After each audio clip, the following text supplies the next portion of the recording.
საფინანსო კომპანია საქართველოს შემდეგ მიანაბრეები თანხების მითვისებაში კიდევ ერთ კომპანიას MFX Broker Georgias ადანაშაულებენ. კომპანიის ოფისთან აქციაც გაიმართა და საკუთარი თანხების დაბრუნება სწორედ აქციის საშუალებით მოითხოვეს. დაზარალებულები ამბობენ, რომ უკვე ორი თვეა, რაც კომპანიამ თანხებს არ უხდით.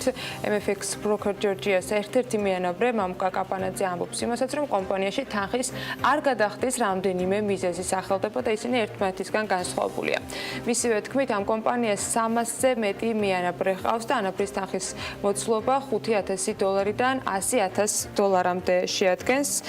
შესაბამისად, საკმაოდ დიდ თანხაზეა საუბარი. რა ხდება კიდევ ერთ კომპანიაში, რომელიც რამდენიმე ასეულ ადამიანს აზარალებს, ანა ჯალაღონია, ექსპერტი სამართლის საკითხებში და ბაჭო კვირტია MFX Broker Georgias დაზარალებული შემოგვიერთდნენ საქმედილაში. მოგესალმებით, მადლობა იმისთვის, რომ ხართ ჩვენთან სტუდიაში. ჩემი პირველი კითხვა არის ანასთან, ანა უკაცრავად ამ შემთხვევაში ჯალაღონიასთან. ეს არ ეხება მხოლოდ ბაჭოს, მადლობა მას მობრძანებისთვის. ბევრი ტექნიკური დეტალიც მაინტერესებს გავლა MFX-თან დაკავშირებით, მაგრამ მე მაინტერესებს ბაჭოსი, ასევე საფინანსო კომპანია საქართველოს დაზარალებულთა სტატუსი. არიან თუ არა ეს ადამიანები მიანაბრეები? ჩემთვის ისინი მიანაბრეები არ არიან. ამ შემთხვევაში ჩემს შეიძლება საუბრობს როგორც ეკონომისტი, მაგრამ სტატუსი იურიდიული ამ ადამიანების მათი ხელშეკრულებებიდან გამომდინარე, რაც მათ გააფორმეს ჩვეულებრივ კომპანიასთან, არ არეგულირებად კომპანიასთან, ნიშნავს თუ არა, რომ მაგალითად ბაჭოს კონკრეტულად ქონდა თუ არა იქ ანაბარი. მე ვთვლი, რომ არ ქონდა ანაბარი. სამართლებრივად არ ქონდა სამწუხაროდ.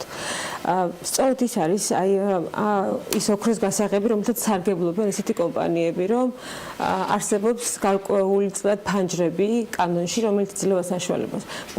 ფაქტობრივად ბატონ ბაჭოს ქონდა გაკეთებული ანაბარი მისი გადასახედიდან, მან გარკვეული ინვესტიციები ჩადო, შეიძლება სასტემს თქვას, თუმცა იმიდან გამომდინარე, რომ ამ კომპანიას არ ქონდა ანაბრების მიღების საშუალება. გამომდინარე, უფლება თავისთავად არ ქონდა, იმიტომ არ ქონდა საშუალება.